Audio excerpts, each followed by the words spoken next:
Nå, er det bloggen? Hvad vi har lavet? Jeg har fundet en ny kærlighed liv. Min knaldrøde vespe.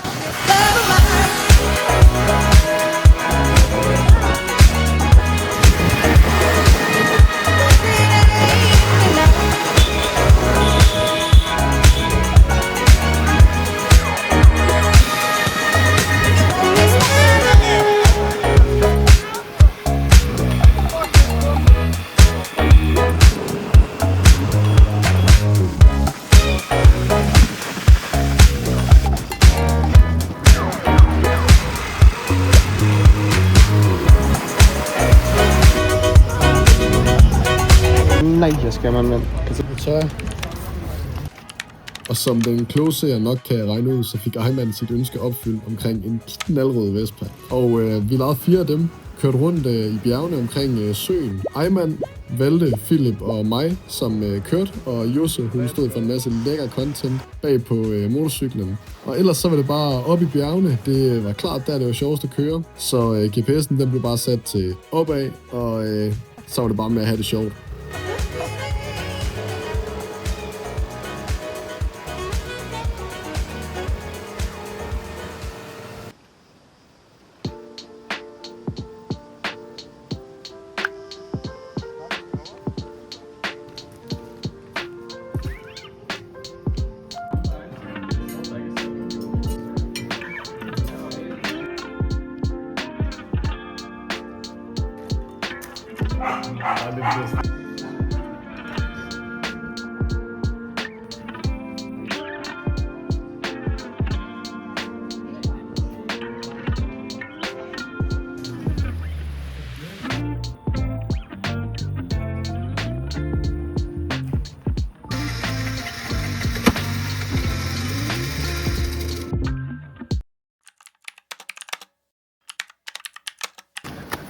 Prøv at gå den vej. Ja. Så har drengene forladt os, og vi er lige landet i Bergamo City.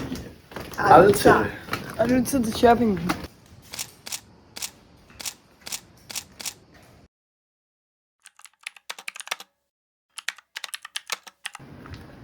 Vi stod lidt i problemer.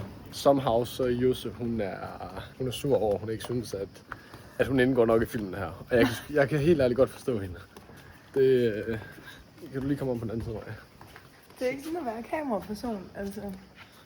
Her i morges, der startede vi dagen ud med Chris, han cyklede Stelvio. Passer. Du siger bare til. Ja. Sådan skal. 10 til go.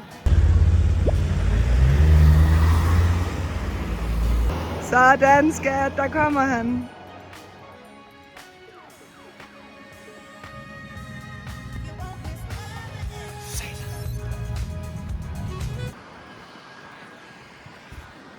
Det er ingenting at cykle 20 km opad.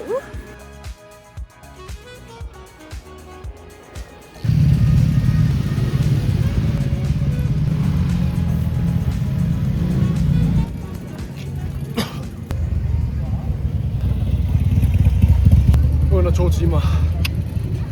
Med lidt hjælp. Ja, den fik lidt support fra mig med en vanddunk og en myslibar. Så kørte vi mod Como tilbage, fordi at bjergene de er fine, men jeg savner at ligge ved stranden. Og 32 grader. Så vi kørte ned mod Comosøen, hvor vi vil være i nat, og så måske vi vil cykle i morgen, det ved vi ikke helt. Det kunne sagtens være. Ja. Man kan altid cykle. Det kan man altid åbenbart have for og så er vi simpelthen så noobs til at være i Como, at vi har brugt en hel aften ved at gå ud på landevejen og være ved at blive kørt ned af busser. Og så fandt vi så ud af, hvis man gik hernede af, at man kunne gå langs vandet. Så derfor, så Como, let's fucking go! Hvorfor den ikke gider at synke til min Garmin, det er den der rute fra i går, den her. Morten. Vi havde jo parkeret bilen i Leno, og så cyklede vi ned langs vandet til Como, hvor vi spiste 2 meget, meget lækre pizzaer. Fik fuelet godt. Nogle gange så på sådan en cykeltur, så kan man godt opleve lidt dårlig humør. Men det fik vi rettet op på med en god cola. Og så fortsatte vi op til Bellagio, som er en meget turistet by, fik vi ud af, men det gode ved turistede steder er, at man kan få en god isdessert. Herefter tog vi færgen over på den anden side af søen tilbage til Leno og kaldte det en dag. Varmeste ventetur. Prøv at vise, hvordan vi skal hen. Vi skal derhen, og i dag der har vi cyklet hele vejen rundt til den by. Og så sejler vi tilbage nu. Ja, vi skal derhen nu, men vi skal faktisk derud.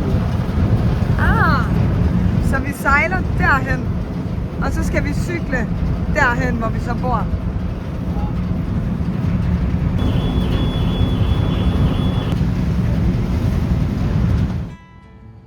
Og da vi kommer tilbage efter en hel dag i sadlen, så opdager vi, at vores bil den er fuldstændig pakket ind i vipset. Pollen, der simpelthen er kommet ned fra de her træer, så det er kun på forruden. Og Chris han er ikke så glad for dem, så han gemmer sig hernede. Han sidder indenfor. Han sidder indenfor. Vi kører væk. Vi kører en tur. Vi kører en tur, vasker bilen, så vi kan få det der pollen af og lave noget aftensmad. Derfor beslutter vi at køre en tur op på toppen af et bjerg, hvor vi også spiste aftensmad og havde en hyggelig udsigt ud over hele byen. Det er sgu ikke en dårlig car wash, det her.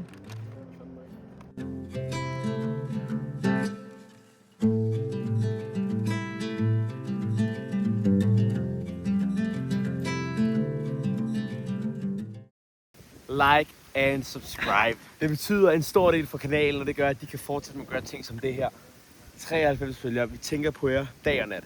Vi er den danske version af Jon Olsson, så følg med i sæson 2 på kanalen, hvor vi køber et sommerhus, renoverer det, sætter det i stand. Yes! Bum! Da!